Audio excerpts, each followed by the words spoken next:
Hey, Joji, look what I found. A drawing of vertical lines and horizontal lines and more lines. That's a bar graph. A bar graph? Yes, a bar graph is used to show information using those bars. Why does it use bars? Well, so that it's easier to understand, especially when comparing numbers. Number of storms that visited the Philippines. That's the title. They have titles? Like books? So you can easily understand what they're about. So this is about storms that hit our country. Number of storms. And year. Those are the labels. Wait, I think I get it. There were more than 30 storms in 1993, 25 storms in 2003, and about 24 storms in 2013. Is that right? Yes, that's right. Ah, yes. So that's how you read a bar graph. And you're right. It's easy to compare just by looking at the bars. Bar graphs are very helpful. That's why we use them in school and at work. And it looks like it is not very hard to make. Do you want to make a bar graph? Yes, I do. Actually, I already have an idea. Oh, really? Could you share it with us? I'm going to have a bar graph that shows the number of times I burp in a week. Number of burps? That's interesting. Yeah, I already have something to work on. I often note down the number of burps I do in a day. Wow, you're really funny, Kathy, but yes, you can turn that into a bar graph. Can I make my bar graph colorful? Well, of course you can. Yay! I should be going now. I'll make one at home. I'll use my colorful markers and pink paper, and maybe I'll use watercolor. Okay, bye. Thank you, Joji. See you later. That sounds fun. Okay, bye. Have fun making your graph. I'm really excited to see it. Number of burps? What about you? Do you count the number of... Oops, sorry. Well, that's one for today. Are you a pet lover? There are lots of pet lovers in our neighborhood. So I listed down these pets and made a bar graph. What do you think? Pretty cool, right? Can you tell me what the title of my graph is? Yes, that's right. Pets of my neighbors. So here I wrote the labels pets and number of pets. Tell me, what kind of pet do my neighbors have most? Yes, fish. I wonder why there are more fish than dogs. I love doing this. It gives me an idea what kind of neighborhood I have. Maybe I should do more graphs like this. So, I'm done with pets.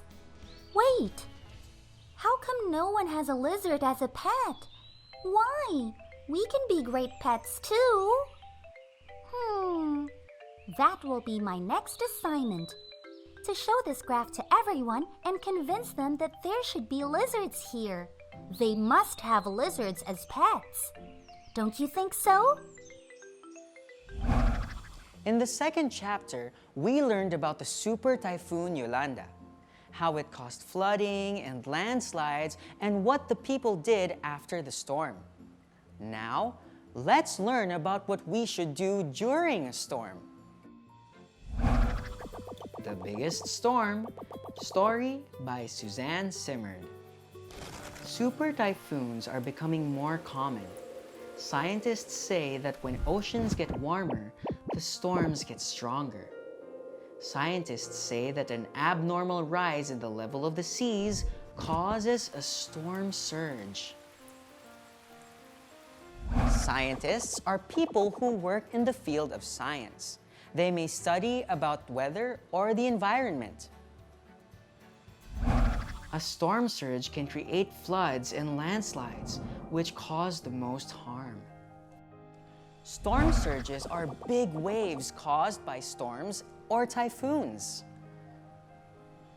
Once you hear a typhoon warning on the radio or television, remain calm and find out if you live where the typhoon will pass.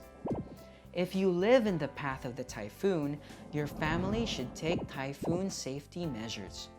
We do not know exactly what will happen during a typhoon. Still, being prepared is better than not having any plans. It is important to check your home before a typhoon arrives and to board up the windows. Take down signs and other objects that hang outside or tie them in place. Why is it important to check your home before a typhoon arrives? This will prevent them from being carried away by strong winds and causing damage. Signs and objects flying around during a storm are like weapons that can cause a lot of damage. Aside from this, your family should stock up on supplies because stores and markets will be closed. Help make sure you have a radio, some candles, matches, and 3-day supply of food, water, and fuel. If you live in a low area, by the ocean, or on a mountainside, you should go to a shelter on high ground. This is the best protection from a storm surge or a flood. The Biggest Storm, story by Suzanne Simard. We can't prevent storms, but we can prepare for them. It is important to follow the safety measures before a storm or a typhoon arrives to lessen the damages. What about you? Do you follow the safety measures?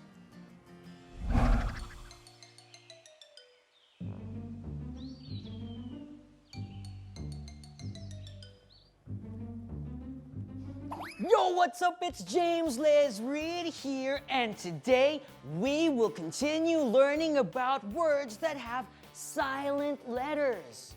Silent letters are letters in words, but we don't say their sound. Let's take a look at some words.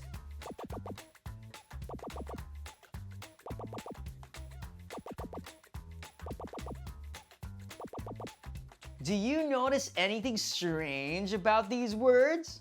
We usually read a word using its first letter, but this word doesn't follow that rule. Words like these are very tricky, but we can see a pattern. When the letter W is followed by the letter R, the W becomes silent. Let's read the words again.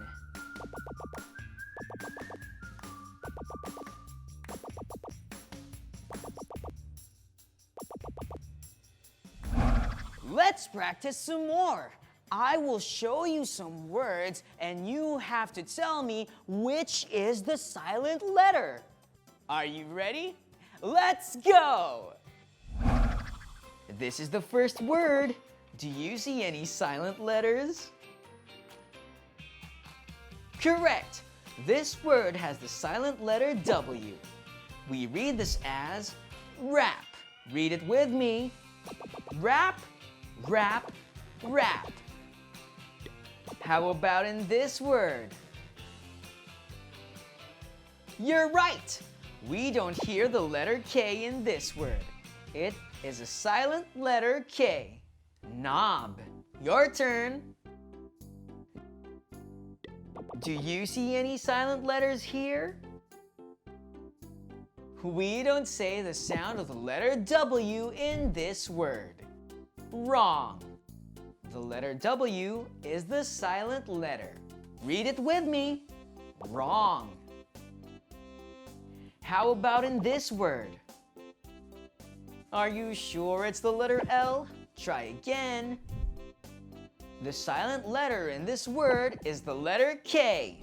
Kneel. Read it with me. Kneel. Kneel, kneel. Great job.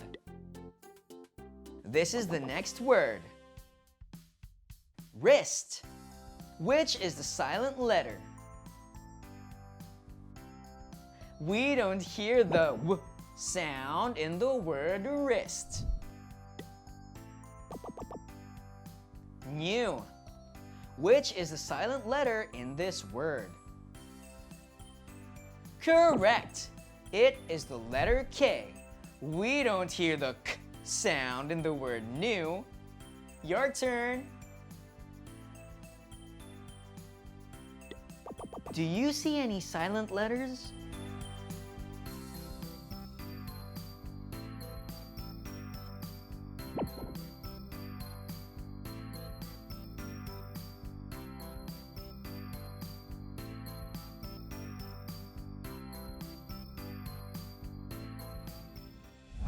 Now you know more words with silent letters.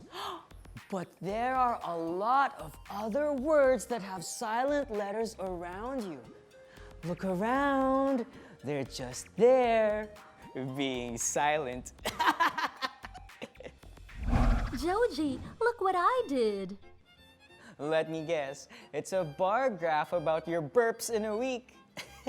Yes. Wow, Kathy. This bar graph is so colorful. Look, it even has cute drawings. But I think you're forgetting something. What did I forget? Well, it's colorful and beautiful, but how will people know what this bar graph is about? It's about the number of burps in a week. There, but it isn't written on the bar graph. Oh, the title. Yes, there's no title. Let me add that. There you go. Now it's all complete. Almost. Almost. What are those numbers there? The number of burps, and these are the days. Oh, I see. The labels. I forgot to write the labels. Yep. Done. We have the title, the label, and the graph. Wow, Kathy, it's such a nice graph. And it looks like you burped a lot on Saturday and Sunday. Maybe because I ate a lot during weekends. Thank you for sharing this with us, Kathy. It's the first time I've ever seen such a graph. Maybe I should start counting the number of times I burp too. Yeah, it's fun, I promise. Hey, thank you for being with us today. We'll see you again next time, and we hope you had a great time because my room is your room. Goodbye. Sorry.